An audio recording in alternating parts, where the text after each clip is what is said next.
diciembre 7 de la noche en la Sala Covarrubias del Teatro Nacional de Cuba. Gretel Cazón en concierto.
Hola, muy buenas tardes. Bienvenidos al noticiero del mediodía. Hoy es 20 de diciembre del año 2021. De inmediato comenzamos con los titulares.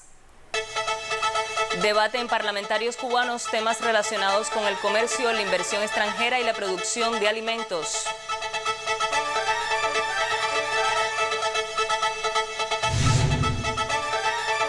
Felicitan Díaz-Canel y otras autoridades cubanas a los miembros de la FEU en el aniversario 99 de la organización. Exigen en Italia, miembros de la caravana Puentes de Amor, cese del bloqueo estadounidense contra Cuba. Ya comenzamos con las informaciones. Con la presencia del primer secretario del Comité Central del Partido Comunista de Cuba y presidente de la República, Miguel Díaz-Canel Bermúdez, inició este lunes el 8º periodo ordinario de sesiones de la Asamblea Nacional del Poder Popular. Los diputados cubanos recibieron información detallada de los ministerios del Comercio Exterior y la Inversión Extranjera, del Comercio Interior, de la Agricultura y de la Industria Alimentaria. La cooperación internacional en Cuba presentó nuevas oportunidades al tiempo que enfrenta retos en el escenario económico actual. Así lo valoró el ministro de Comercio Exterior e Inversión Extranjera del país, Rodrigo Malmierca. En esta emisión ofreceremos más detalles.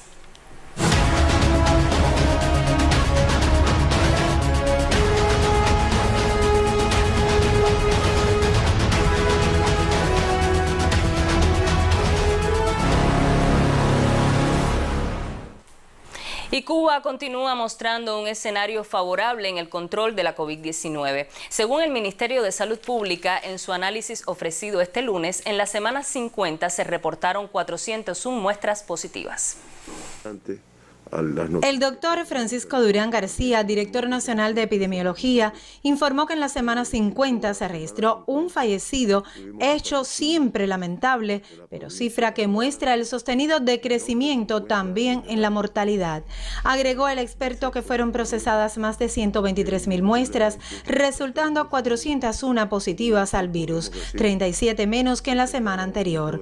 Precisó el doctor Durán que se ha mantenido una reducción paulatina de los casos y que aumenta el número de provincias con un número inferior a 20 diagnosticados por cada 100.000 habitantes. En ese sentido, resaltó que aún existen territorios que enfrentan complejidad, destacándose Holguín, Camagüey y Las Tunas dentro de las provincias que mayor número de pacientes han aportado.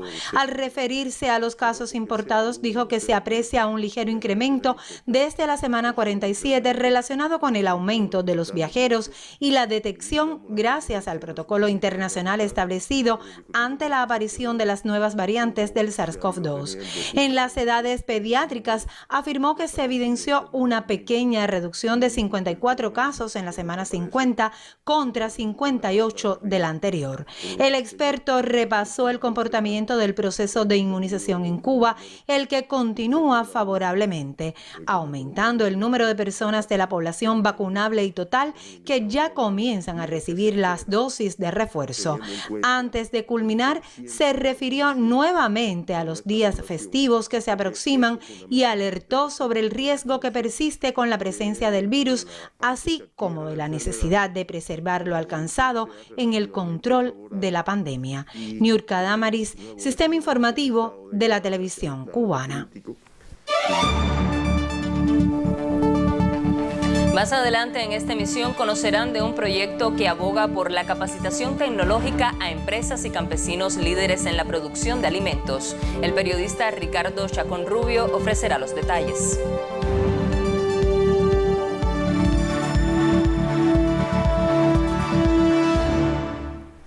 Seguimos con otros temas. La Federación Estudiantil Universitaria, la FEU, cumple hoy 99 años de fundada. Por tal motivo, autoridades gubernamentales felicitaron a la organización en la red social Twitter. A propósito, hoy tendrá lugar un acto central en la escalinata de la Universidad de La Habana, donde se lanzará la campaña por el centenario de la FEU con 3 ejes fundamentales: el trabajo político, ideológico, cultural y deportivo. La organización estudiantil felicitó a su membresía y recordó que inician el año victorioso de su centenario. El Buró Nacional de la UJC se sumó a la felicitación, seguros de que la FEU es digna heredera del legado de Mella. El primer secretario del Comité Central del Partido y presidente de la República, Miguel Díaz-Canel Bermúdez, congratuló a la FEU y destacó el empuje de la organización para vencer este año difícil. Por su parte, el miembro del Buró Político y secretario de Organización y Política de Cuadros del Comité Central del Partido, doctor Roberto Morales Ojeda, resaltó que los estudiantes de la FEU son fieles herederos de Mella y José Antonio. El miembro del Buró Político y primer ministro Manuel Marrero Cruz recordó las palabras del líder histórico Fidel Castro Ruz el 20 de diciembre de 1990, cuando expresó: tenemos a los Mella, a los José Antonio, a los Fructuoso, a los Fran País, no luchando hoy por una esperanza, sino luchando por una realidad y por hacer mejor y más hermosa esa realidad.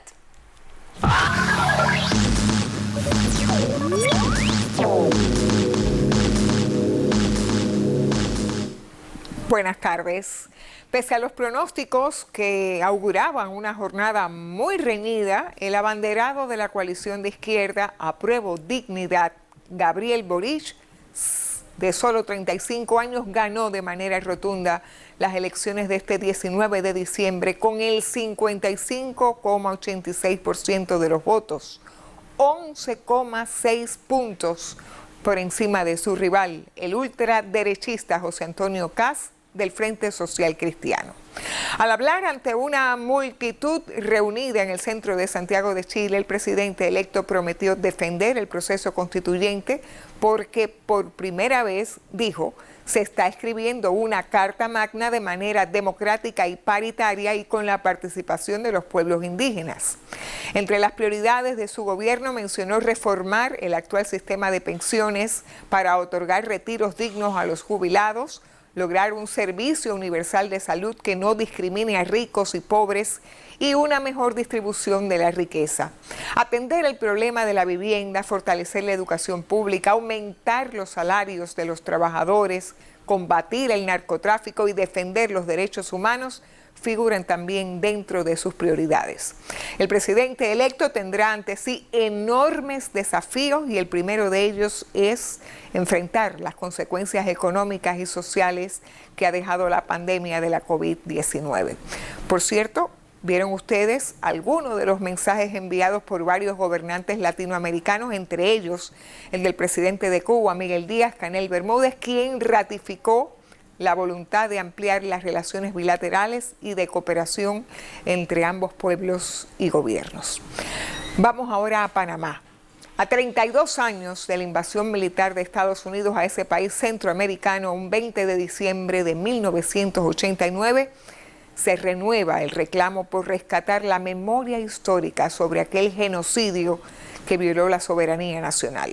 La denominada causa justa, cuyos objetivos eran acabar con la supuesta dictadura y capturar al exgeneral Manuel Antonio Noriega, restaurar la democracia y dar bienestar al pueblo, trajo en realidad la muerte al barrio mártir del Chorrillo. Además de las pérdidas humanas, la invasión ocasionó la destrucción de gran parte de la infraestructura de Panamá, dejando a miles de personas sin hogar, obligadas a desplazarse de sus domicilios. De acuerdo con Trinidad Ayola, presidenta de la Asociación de Familiares y Amigos de los Caídos del 20 de diciembre, son muchísimas las deudas pendientes, entre ellas conocer el paradero de miles de desaparecidos. Y la Corte Suprema del Reino Unido devolvió hoy al Tribunal Comercial la disputa por el oro venezolano retenido en Inglaterra tras aceptar en parte la apelación presentada por el autoproclamado presidente de Venezuela, Juan Guaidó, quien dice ser el propietario legítimo de un depósito que asciende a más de $1.000 millones. En una primera instancia, la Corte Comercial londinense determinó que Guaidó tenía autoridad para disponer de las 30 toneladas del preciado metal, porque el entonces canciller británico Jeremy Hunt lo reconoció como mandatario interino en febrero de 2019. El Tribunal de Apelaciones revocó, sin embargo, ese veredicto por considerar que el reconocimiento de Guaidó como presidente de derecho no excluía que el presidente constitucional de Venezuela, Nicolás Maduro, fuera reconocido por el Reino Unido como el presidente de hecho. Los abogados de Nicolás Maduro han expuesto a lo largo del proceso la intención del gobierno venezolano de canalizar parte de esos activos a través de programas de la ONU en ayuda y asistencia nacional para contener la pandemia del coronavirus. Vamos a terminar en Italia, donde los participantes en la caminata de Camino de Amor de Asís a Roma para exigir el cese del bloqueo estadounidense contra Cuba realizan hoy la segunda etapa de esa peregrinación hasta la ciudad de Rieti. Activistas del proyecto Puentes de Amor radicados en Estados Unidos, italianos, cubanos residentes en ese país y una boliviana amiga de la isla integran ese grupo decidido a cubrir el trayecto de 30 kilómetros por la senda de San Francisco de Asís, a pesar del frío y la amenaza de lluvia.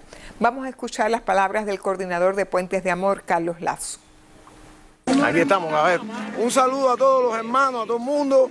Estamos aquí en Italia, caminando hacia el Vaticano, caminando por el fin de las sanciones que castigan al pueblo cubano, a la familia cubana, por Puentes de Amor. Aquí traemos hermanos italianos, traemos cubanos residentes en Italia, gente buena, gente solidaria, la familia cubana, traemos cubanoamericanos. Aquí estamos. A ver, Adita, di algo ahí para que la gente te salude, para que aquí marchando con el profe, apoyando los puentes de amor por la familia cubana, porque nuestro pueblo se lo merece y por eso estamos caminando. Así mismo, así mismo. ¿Y qué pedimos nosotros? Bueno, mira, una de las cosas que pedimos es que se reabra la embajada en La Habana. Pedimos que se restaure el programa de reunificación familiar. Pedimos que se restauren los vuelos a las provincias. Pedimos que podamos mandarle remesas a nuestros familiares. Pedimos que los norteamericanos puedan viajar a Cuba. Pedimos que se establezcan lazos de cooperación científicos, económicos y culturales entre los pueblos de Cuba y los Estados Unidos. Y con ese mensaje, vamos por Italia caminando, vamos por el Vaticano, vamos por el mundo. Así que mira qué lindo está esto aquí. Les estoy enseñando la campiña y con tremendo espíritu cubano. Camino de Amor es la iniciativa auspiciada también por la Coordinadora de Cubanos Residentes en Italia y otras organizaciones y contempla diversas actividades hasta el próximo día 23, incluida esta caminata de casi 100 kilómetros hasta Roma, la capital italiana. Así termino, ahora continúen con otras informaciones.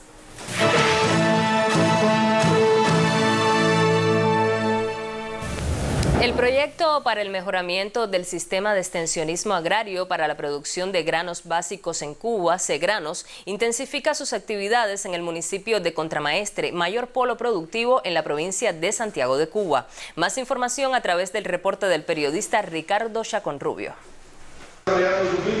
Llegar a campesinos líderes con nuevas tecnologías y capacitarlos científicamente ha sido uno de los más grandes desafíos para el proyecto Segranos en medio de la pandemia. Desarrollamos el trabajo en función de buscar alternativas propias de las medidas que adoptó el país. pero no detenernos, sino que le llegara la esencia a los productores de lo que nosotros pretendemos en función de desarrollar todo el sistema de extensión agraria. Para dar respuesta a los grandes retos que impone el cambio climático a la agricultura en Cuba, este proyecto ha logrado avances significativos, especialmente en la provincia Santiago de Cuba. Ya nosotros hemos logrado introducir en la provincia de Santiago de Cuba, que no se venía trabajando desde que se inició el proyecto, con el uso de los extensionistas, los productores extensionistas, 6 variedades de maíz. Más de 4 variedades de frijol nuevas que no estaban dentro de la estructura vegetal de la provincia, la incorporamos con el uso y aprovechamiento de todas las fincas de los productores extensionistas. Igual hemos introducido cultivos que no se venían trabajando en el territorio, como era el sorgo, como era la soya, que son cultivos muy importantes para la economía de cada territorio, y nosotros a través del sistema de extensión agraria lo hemos venido trabajando. El proyecto para el mejoramiento del sistema de extensionismo agrario para la producción de granos básicos en Cuba, Segranos, apuesta por el municipio Contramaestre. El municipio Contramaestre era un polo productivo fundamental para la provincia de Santiago de Cuba por la importancia que tenía para el desarrollo económico de la provincia. Y entonces tomamos el polo productivo en Contramaestre, fundamentalmente las 2 empresas importante que tenía, la empresa agropecuaria Laguna Blanca, un ente fundamental porque recoge un gran número de productores que juega un papel importante en el desarrollo del territorio, y la empresa América Libre, que también desarrolla la parte de grano. Y teniendo en cuenta el peso de estas 2 empresas en el desarrollo de la provincia, ubicada en el municipio de Contramaestre, nosotros tratamos de darle un mayor valor. Y hoy, dentro del movimiento de productores extensionistas, el municipio de Contramaestre es el que más productores extensionistas tiene. Para el nuevo año, este proyecto perfila perfeccionar mucho más su labor hacia aquellas direcciones que el atípico 2021 impidió alcanzar. El objetivo fundamental es lograr que en la provincia de Santiago de Cuba, a través del sistema de extensión agraria, se accedan a nuevas tecnologías y fundamental que se incrementen los rendimientos agrícolas y las producciones que se tienen hoy. Ricardo Chacón Rubio, Sistema Informativo de la Televisión Cubana.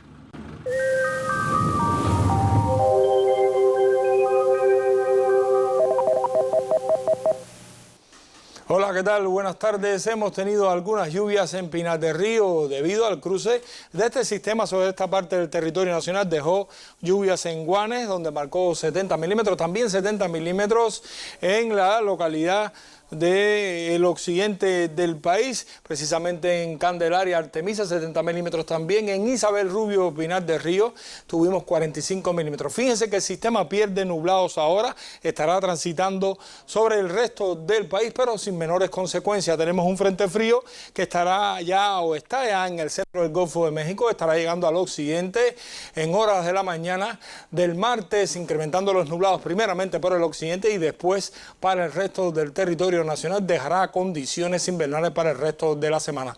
Por el momento vamos a tener una tarde hoy parcialmente nublada, pudiera haber aislada actividad de chubascos o lluvias en localidades del interior de Pinar, Mayabeque y también en el centro del país, más baja en el resto del territorio nacional. En la noche, disminución gradual de los nublados, algunos nublados parciales pudieran quedar en Matanzas, Cienfuegos, con baja probabilidad de lluvia. Temperaturas máximas hoy con valores desde 29 hasta 32 grados Celsius, incluso pudiera llegar a 33 en las provincias del suroriental.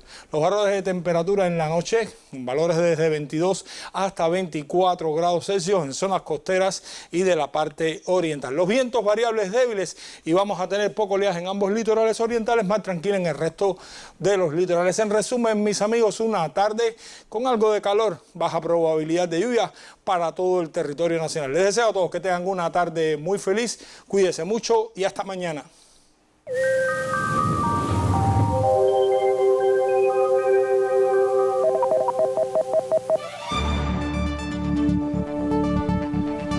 En los minutos finales de esta emisión proponemos el testimonio de Hilda Romero, quien revela historias sobre la campaña de alfabetización en Cuba.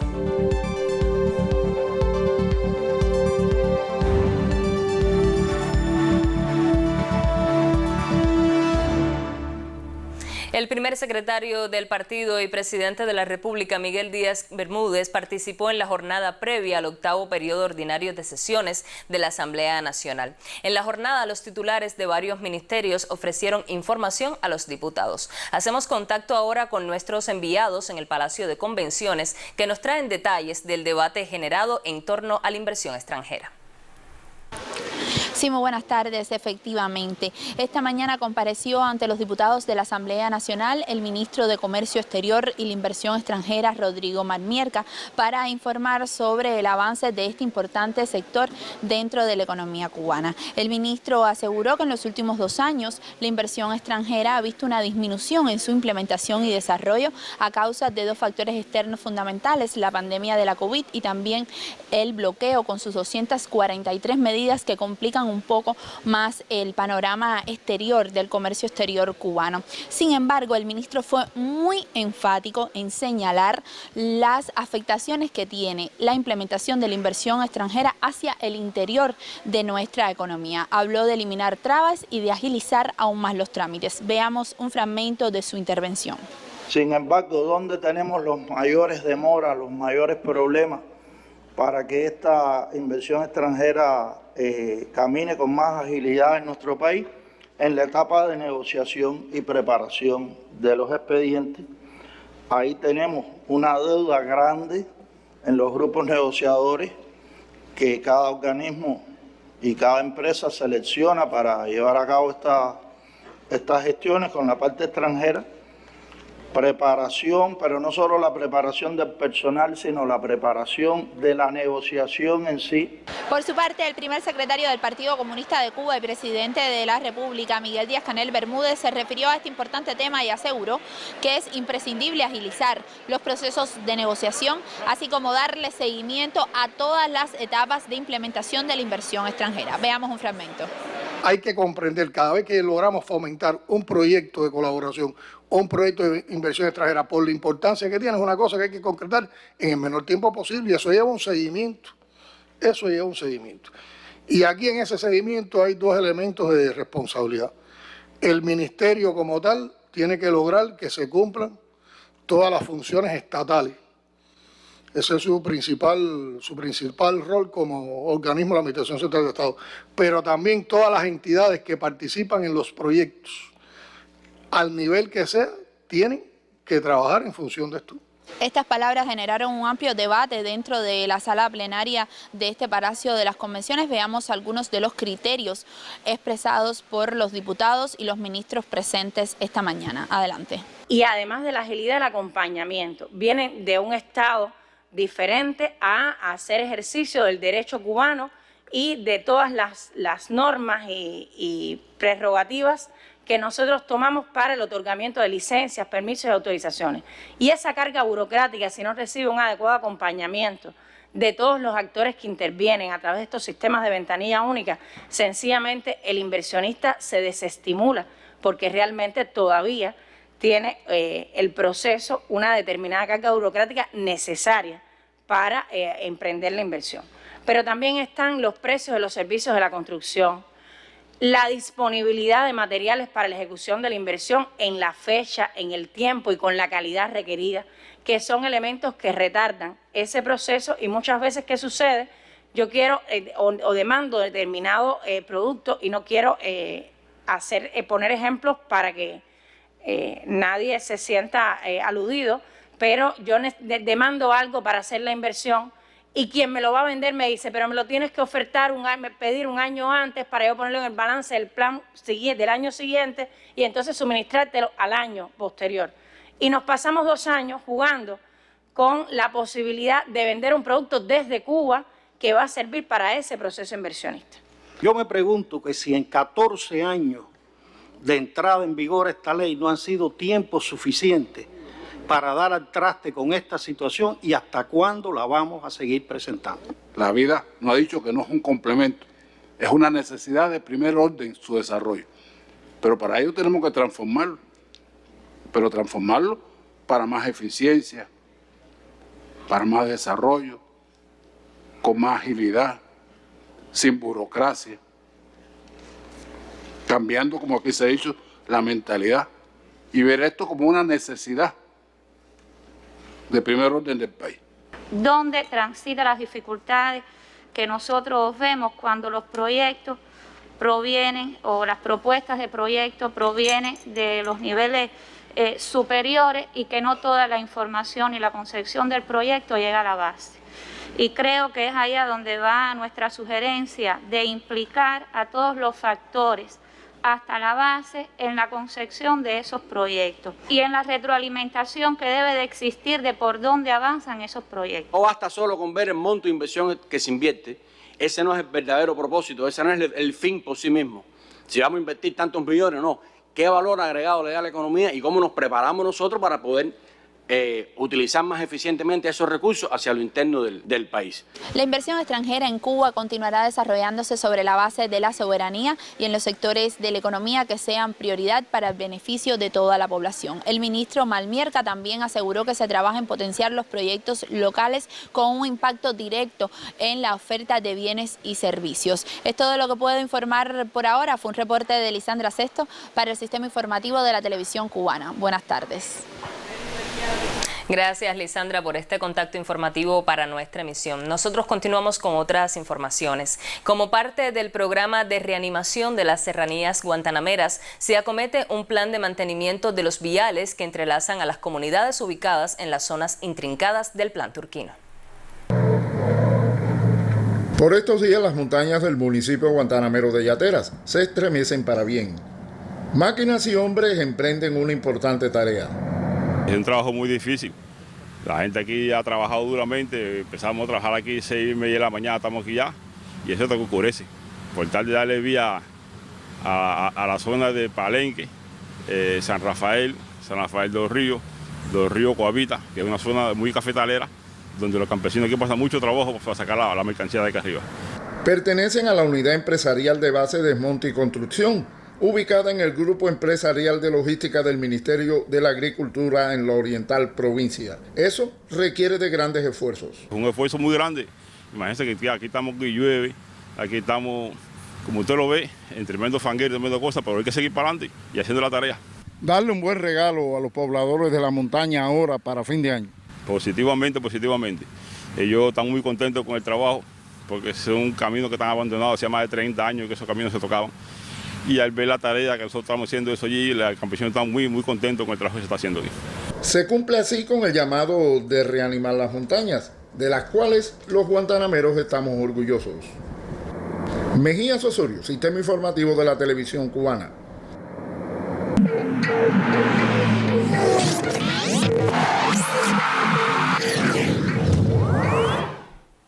Muy buenas tardes. El cubano Marlon Yan reafirmó el excelente momento que vive con la Lubez Civitanova, a pesar de caer en 4 sets ante Sir Perugia en duelo que enfrentó a los dos mejores elencos de la Superliga Italiana de voleibol. Yan fue el máximo anotador por los perdedores con 15 puntos, al tiempo que el también miembro de la selección nacional Roberlandi Simón finalizó con 11 unidades. Por el Perugia, el cubano nacionalizado polaco Wilfredo León mereció la distinción de jugador más valioso del encuentro, luego de marcar 27 tantos. Con este triunfo, Perugia amplía a 6 unidades su ventaja en la cima de la clasificación sobre el Civitanova y se proclama campeón de invierno en la máxima categoría del vóley en Italia. Por otro lado, el cienfueguero Miguel Ángel López regresó por todo lo alto a la Superliga de Brasil. Quien fuera nombrado hace unos días MVP del Mundial de Clubes fue decisivo en las postrimerías del segundo parcial, donde consiguió hacer una seguidilla de 3 aces para darle el triunfo parcial al Sada. López fue nombrado el jugador más valioso del encuentro y escaló con su elenco al segundo lugar de la clasificación. Cambiamos ahora de tema y es que después de 3 días de competencia, el tunero Adrián Ceballos ganó la Vuelta Ciclística a la Victoria que se desarrolló este fin de semana en Las Tunas. Con corredores de la región oriental, los pedalistas anfitriones se llevaron el éxito por provincias. Orlando Cruz nos tiene los detalles. Después de un año sin poder competir, el ciclismo oriental reanudó sus eventos con la Vuelta a la Victoria que finalizó este fin de semana en Las Tunas con el circuito que tuvo salida y meta en el Hotel Las Tunas. El local Adrián Ceballos arrancó la tercera y última etapa de la competencia en el segundo lugar de la clasificación general, pero una escapada en solitario lo llevó a levantar los brazos, no solo en el circuito y en este departamento, sino que también ganó el premio por puntos. La primera carrera dejó buena impresión, dejó buena sensación en aras de la preparación de la vuelta. Primero que todo agradecerle al equipo, que sin ellos no se hubiese logrado el objetivo, principalmente Rolando Fernández, que estuvo al lado mío siempre desde la primera carrera, José Luis Montero, fueron los que se sacrificaron, Por detrás de Adrián terminaron en la general individual el camagüeyano Jordan Barrera y el también tunero Edgar Fernández. En el premio por puntos acompañaron a Ceballos en el podio de premiaciones Rubén Montero de Granma y José Luis Montero de Las Tunas. Para los anfitriones, retomar la carrera ha sido un éxito. Con el regreso al balcón del oriente cubano del entrenador Ramón Acosta, el ciclismo de esta región del país sueña con ganar otros eventos nacionales. Desde Las Tunas, Orlando Cruz, Sistema Informativo de la Televisión Cubana.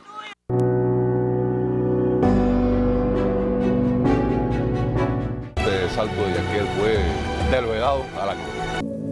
Próximamente, Del vedado a la gloria, documental de Aurelio Prieto Alemán, dedicado a Yanquiel Sol Cervantes, joven paralímpico que, sin un ilustre historial, desbancó a los favoritos y se alzó con el oro en Tokio 2020. Próximamente, Del vedado a la gloria. Y ahora continuamos con noticias del ámbito internacional y lo hacemos con el acostumbrado resumen de cada lunes por las ligas de fútbol en Europa. En España, Real Madrid lo intentó de todas las formas posibles, pero ni los 36 disparos a puertas, el 82% de posesión de balón, ni el 91% de precisión en los pases fue suficiente para vencer al modesto Cádiz, penúltimo de la tabla. En Italia, el Inter goleó 5-0 al sotanero Salernitana y extendió a 5 la racha de partidos en los que no permite goles en la Liga. Mientras tanto, en Inglaterra, el Manchester City va camino a revalidar el título y volvió a dar muestras de ellos tras endosarle un 4-0 al Newcastle. Por último, en Alemania, Bayern de Múnich goleó 4-0 al Wolfsburgo y aumentó a 9 la diferencia de puntos respecto al Dortmund, que cayó 3-2 ante el Hertha Berlín. Revisemos ahora cómo marcha la tabla de posiciones. En la Liga Santander, Sevilla, Betis y Rayo Vallecano escoltan al conjunto merengue, mientras que en la Serie A tan solo 6 unidades separan al Inter del Atalanta. Muy pareja resulta también la porfía en la Premier League, donde City, Liverpool y Chelsea mantienen vivas sus esperanzas de concluir primero. En tanto, en la Bundesliga, la victoria del Bayern de Múnich se combinó con el descalabro del Borussia Dortmund y de esta forma los bávaros cierran el año acomodados en la cima de la clasificación. Seguimos rodando el balón y es que la posibilidad de que Kylian Mbappé y Erling Haaland jueguen juntos en el Real Madrid comienza a tomar fuerza. En Madrid se habla mucho de Mbappé, pero quizá también habría que empezar a hablar de Haaland. Hello, Erling. Feliz en España, ¿no? ¿Te gusta España? Hola, ¿qué tal? ¿Te gustaría venir al Real Madrid, Erling? ¿Es posible fichar a los dos? ¿A qué precio? ¿Serían compatibles? Haaland tiene mucho hambre por España porque le gusta mucho la su casa en España. Ya sabíamos que a Erling le encanta España, pero es que ahora nada más y nada menos que el máximo mandatario del Dortmund ha soltado el bombazo.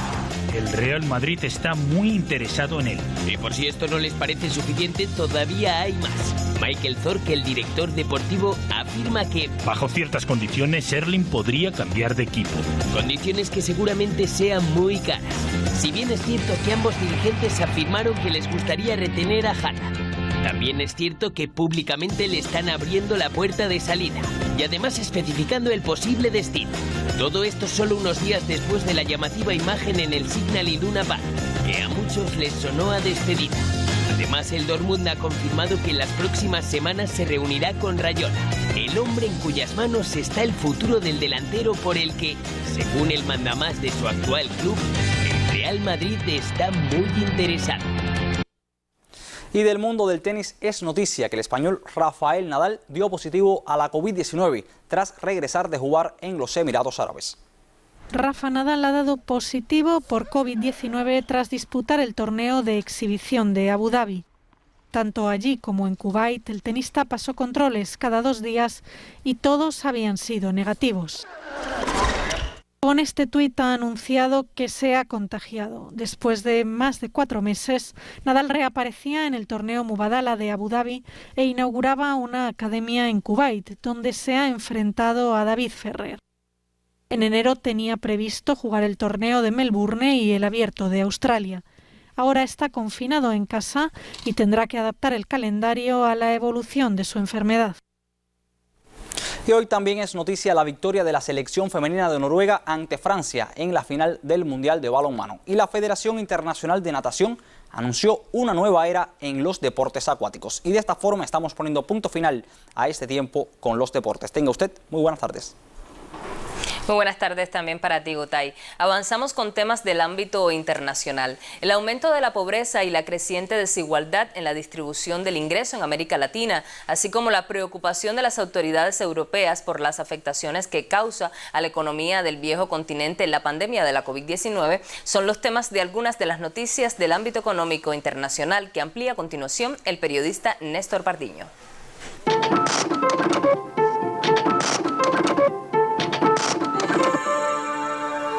Un informe sobre la desigualdad global elaborado durante 4 años por más de 100 investigadores de todo el planeta reveló que el 10% de la población más rica concentra el 75% de la riqueza producida.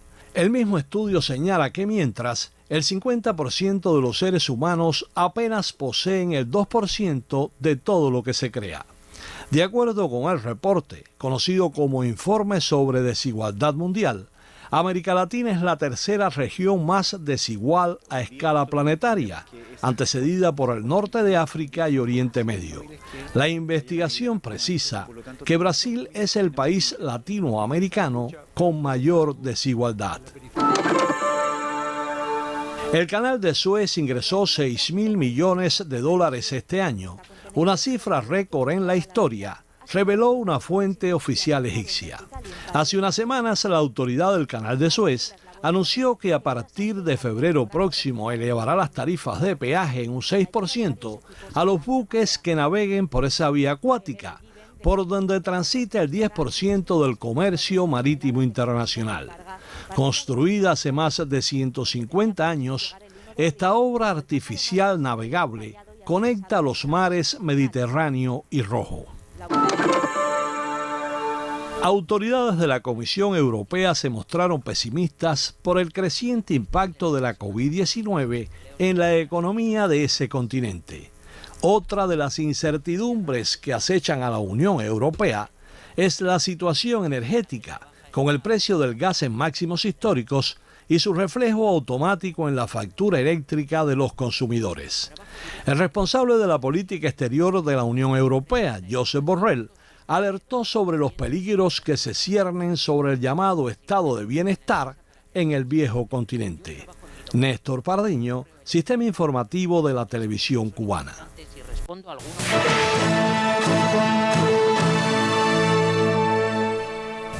En cumplimiento de la fiscalización de las políticas para la producción de alimentos y su procesamiento industrial, la Comisión Agroalimentaria de la Asamblea Nacional del Poder Popular desarrolló numerosas acciones de comprobación durante el 2021. Para conocer detalles, establecemos contacto con la periodista Daimí Díaz Brejo. Muy buenas tardes para ti, Daimí.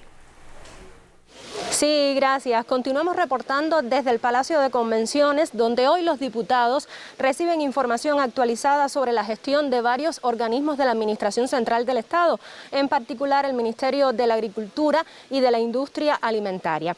Para ampliar sobre el tema me acompaña Ramón Aguilar Betancourt, presidente de la Comisión Agroalimentaria. Muy buenas tardes.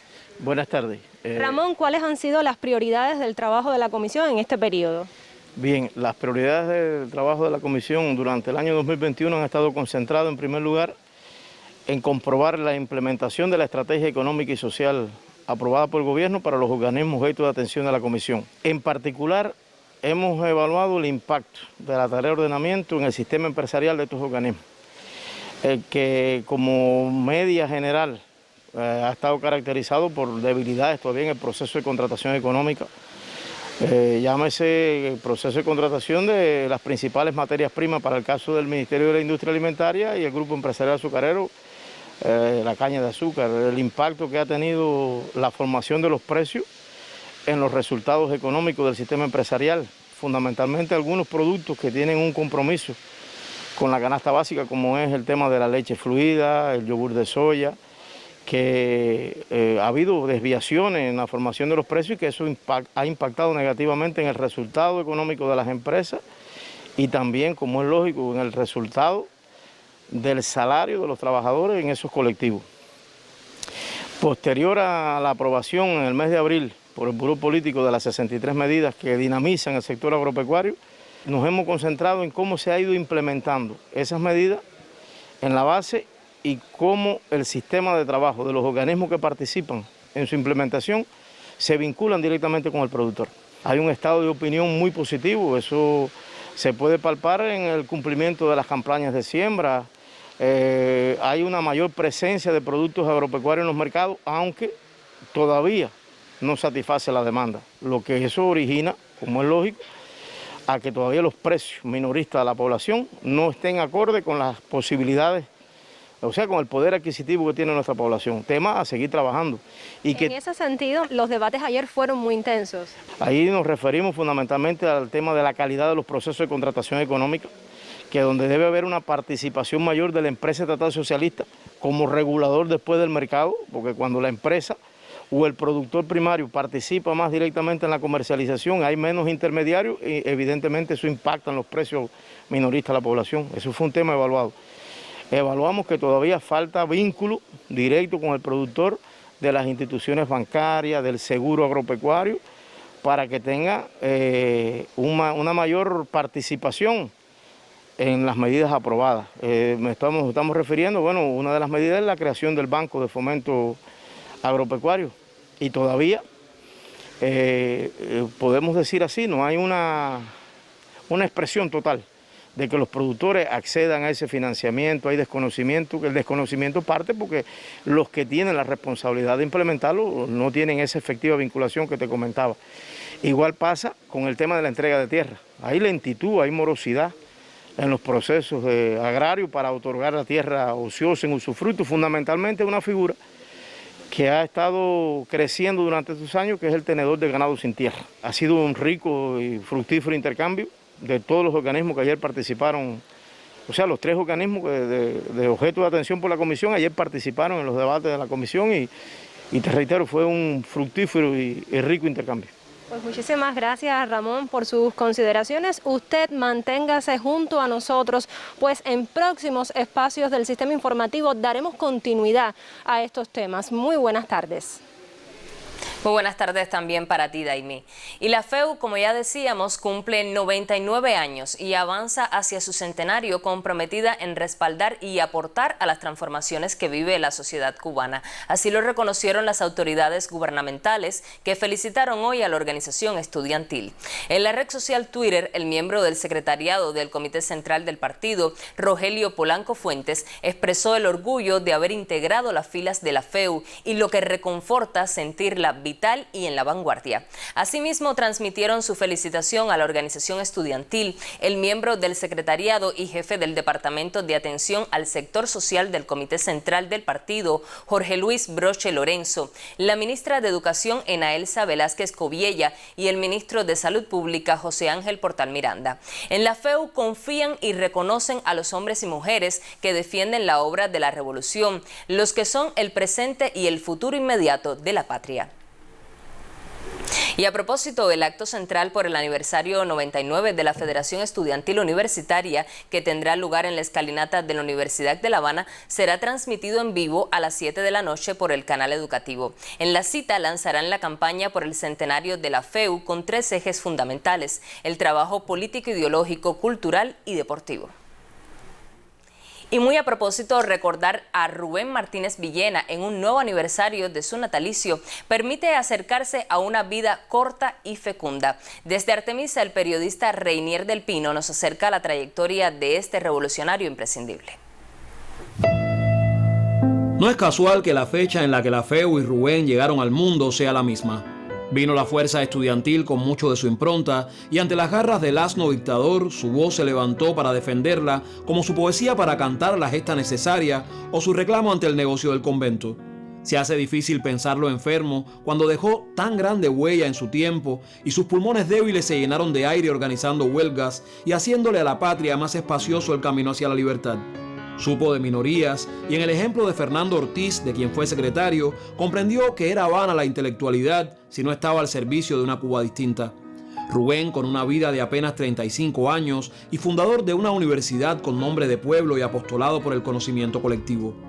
Reconociendo en el norte peligros de apetencia, promulgando ideales de altura política y conmoviendo al país cuando ya respirar no fue posible, y se fue hacia el lugar donde descansan los inmortales. Pablo de la Torriente describió su partida. No hablaba con el dolor del que siente que la vida se le va, sino con la elocuente convicción del que sabe que el hombre pasa, las situaciones cambian y solo queda, renovándose, eternamente el pueblo.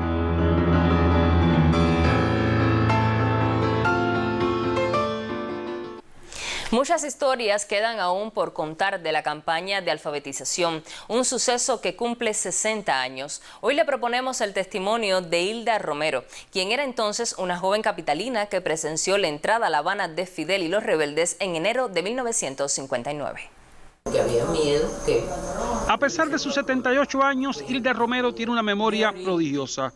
Como verdadero tesoro conserva algunas fotografías y el distintivo de cuando apenas con 16 años salió a cumplir lo que considera una experiencia inigualable. Al triunfo de la revolución,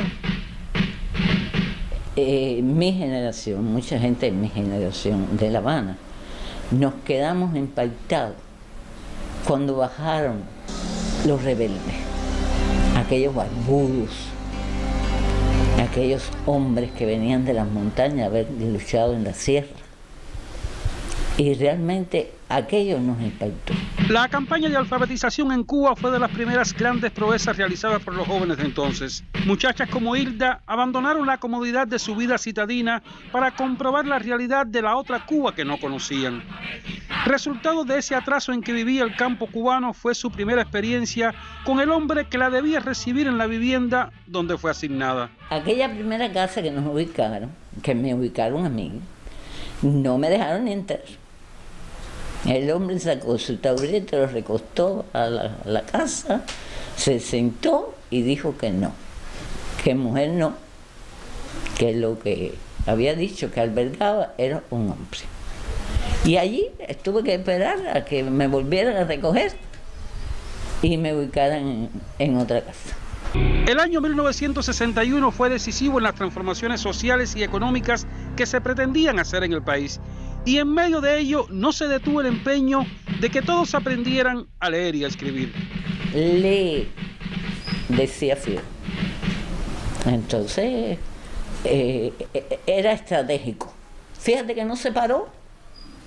Invasión de Girón, lucha contra bandidos, canje de moneda, nacionalización de escuelas y de otras cosas más que se nacionalizaron en ese año.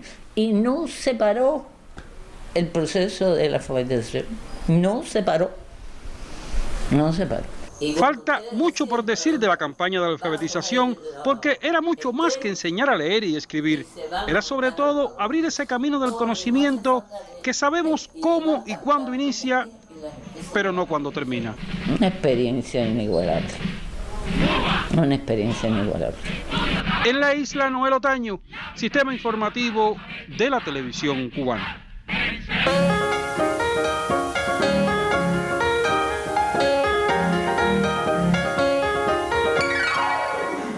Buenas tardes. Un 20 de diciembre, pero de 1930, nació en Santa Clara la querida cantautora Teresita Fernández, conocida por sus populares canciones infantiles que han marcado diferentes generaciones de niñas y niños. Teresita está entre las voces destacadas de la trova cubana. Graduada como maestra normalista, Teresita Fernández decidió dedicarse al arte de la trova tras emigrar a La Habana. Yo soy una maestra que canta, se refería a sí misma. Con guitarra en mano compuso canciones como Vinagrito, Lo Feo, Amiguito, vamos a todos a cantar o Tintín, la lluvia cayó. Musicalizó el poemario Ismaelillo de José Martí y las rondas de Gabriela Mistral, creaciones que reúnen sonoridades de antiguas baladas y del folclore latinoamericano. En su discografía se unió a las voces de músicos como Sara González, Silvio Rodríguez, Liuba María Evia y Amaury Pérez. Teresita Fernández, la cantora mayor, falleció en 2013, pero con una impronta que la inmortaliza en la cancionística cubana. Y luego de fructíferas jornadas de intercambio cultural con lo más representativo del arte danzario, concluyó en Camagüey la segunda edición del Festival Internacional Camagüey Folk Dance, en el que participaron a través de la plataforma virtual agrupaciones de más de 40 países. El cierre del Festival Internacional Camagüey Folk Dance transcurrió en esta ciudad patrimonial con un espectáculo de lujo que en un primer momento incluyó una presentación en vivo en la plazoleta del teatro principal del grupo vocal de Sandán, formado por descendientes de haitianos. Con excelentes interpretaciones que demuestran un arte proveniente de nuestras raíces, la agrupación de música folclórica Rumbatá también amenizó la última jornada del evento. 10 países de los 40 participantes en esta edición regalaron su arte en la gala transmitida en vivo desde el perfil de Facebook de Camagua Folk Dance. Auspiciado por varias instituciones, el encuentro representa una oportunidad para promover la identidad cultural de los pueblos desde la expresión danzaria. Creo que va a ser justamente el evento que va a caracterizar el CIOF en Cuba. Y ojalá que podamos hacerlo presencial para que también pueda darse a conocer al mundo todo ese potencial, todas estas tradiciones que tenemos nosotros los cubanos. El homenaje de la agrupación Camagua al colectivo músico danzario Caidije, que este año celebra su aniversario 95, puso punto final al segundo Festival Internacional Camagua Folk Dance, que desde la plataforma virtual convirtió a esta provincia en escenario de la danza mundial. Desde Camagüey, Alex López Almaguer, Sistema Informativo de la Televisión Cubana.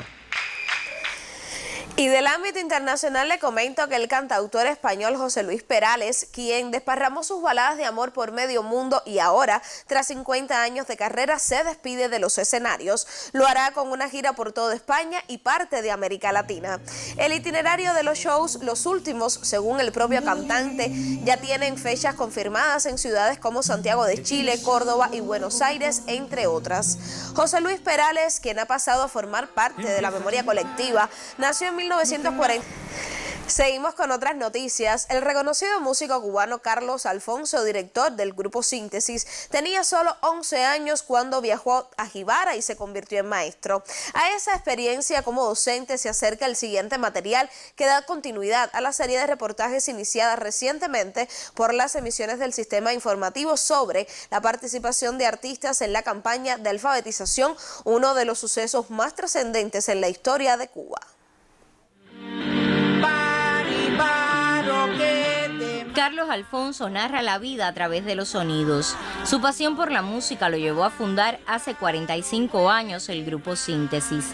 Varias generaciones de artistas han sido sus alumnos. Sin embargo, asegura que la pasión por la pedagogía comenzó cuando decidió acompañar a su tía Rosa Valdés a la campaña de alfabetización. Yo nada más que tenía 11 años y yo pensé que yo iba a ir con mi tía. Resulta ser que mi tía se tira en Santa Clara y ese tren siguió hasta Oriente. En Jibara, Carlos Alfonso conoció a su primer alumno, un hombre al que pasados 60 años no deja de admirar. Ese hombre era religioso en su carácter de asistir todos los días conmigo ahí a escribir las letras, leyó enseguida, escribía su nombre. Bueno, y terminó el curso con una carta que se le hacía a Fidel. A las familias alfabetizadas, Carlos Alfonso dejó la necesidad de aprender. Sin embargo, para él, los días en la comunidad de Fray Benito marcaron su existir. Aprendí la tierra, aprendí a sembrar tomate, aprendí a arar con bueyes. Carlos Alfonso regresó a La Habana cuando Cuba se declaraba libre de analfabetismo. De esa victoria se siente parte. Yo estuve en la plaza. Yo cada vez que veo el acto de la plaza, de ese día, yo me emociono porque no sé quién soy. Es decir, nunca me veo, no sé si, pero ahí estoy. 6 décadas han pasado desde la campaña de alfabetización. El maestro de 11 años que enseñó a leer y a escribir a familias campesinas de Jibara, ahora es un artista que se entrega a la música con actitud renovada, pero siempre se confiesa maestro. Jenny Fleites, Sistema Informativo de la Televisión Cubana. A propósito, el próximo 25 de diciembre a las 7 de la noche tendrá lugar el concierto por los 45 años de la agrupación Síntesis en el Museo Nacional de Bellas Artes. Así yo me despido por hoy. Muy buenas tardes. Muy buenas tardes también para ti, Claudia. La ministra de Comercio e Interior, Betsy Díaz Velázquez, informó a los diputados sobre las principales transformaciones del sector y el estado del proceso de perfeccionamiento del comercio interior minorista de subordinación local. Fue el 2021 un año en el que las principales actividades estuvieron marcadas por la presencia de la COVID-19, el recrudecimiento del bloqueo y la implementación de la tarea ordenamiento. La titular del sector se refirió además a la recuperación, mantenimiento y transformación de los servicios en las bodegas y a las medidas para el reordenamiento de la red entre ellas. Durante la información ofrecida a los diputados, Díaz Velázquez mencionó medidas adoptadas en el comercio mayorista dirigidas a restablecer el sistema de trabajo con las empresas comercializadoras mayoristas para la evaluación de las ventas a las formas de gestión no estatal y potenciar las consignaciones que permiten disponer en el país de materiales y equipos importados para facilitar su adquisición por los diferentes actores económicos.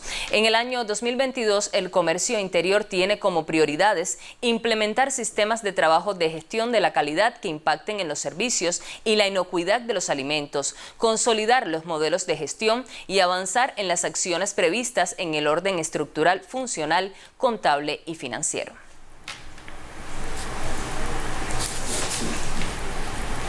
Y de esta forma concluye el noticiero del mediodía. Espere más informaciones en la emisión de la tarde de Canal Caribe y el noticiero estelar de la televisión cubana. Continúe cuidándose. Nos vemos mañana. Buenas tardes.